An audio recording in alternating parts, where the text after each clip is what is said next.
বিদ্যুতের রাজ্যের ব্যাপক অগ্রগতি হয়েছে। নিন্দুকদের সমালোচনার নস্যাৎ করে দিয়ে জনসমক্ষে তথ্য তুলে ধরেছেন মন্ত্রী রতনলাল নাথ। আজ বজরংনগরে বিদ্যুৎ উন্নয়নের নয়া প্রকল্পের ভিত্তিপ্রস্তর স্থাপন করতে গিয়ে তুলে ধরেন উন্নয়নের তথ্য। আগে 7 বছর মাত্র হল 18 আগে এই 132 কেভি সাবস্টেশন কটা ছিল? 132 কেভি সাবস্টেশন ছিল 12টা। এখন কটা? 20টা 7 বছরে। আরো দুটোর কাজ চলছে।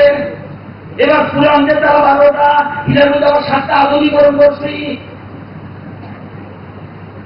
এমনি এমনি না কারেন্টটা 12টা ছিল 20টা হয়েছে। দুটার কাজ চলছে চলতে রাখা। আবার ওই 12টার মধ্যে 7টা নতুন করে শক্তি বৃদ্ধি করছে।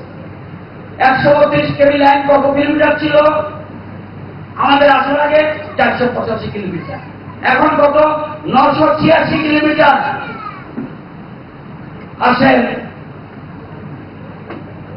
এই যে 33 কেভি সাবস্টেশন কটা ছিল আগে? 44টা। এখন কটা?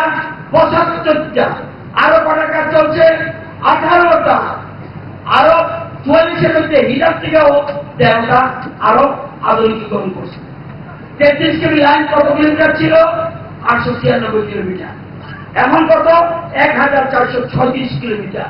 আরো 212 কিলোমিটার কাজ চলছে। 11 কেভি এসি লাইন কত কিলোমিটার ছিল? 15,748 কিলোমিটার। এখন কত? 19,972 কিলোমিটার। এলটি লাইন যেটা আমাদের বাড়ি করে যায় কত কিলোমিটার ছিল? 22,888 কিলোমিটার।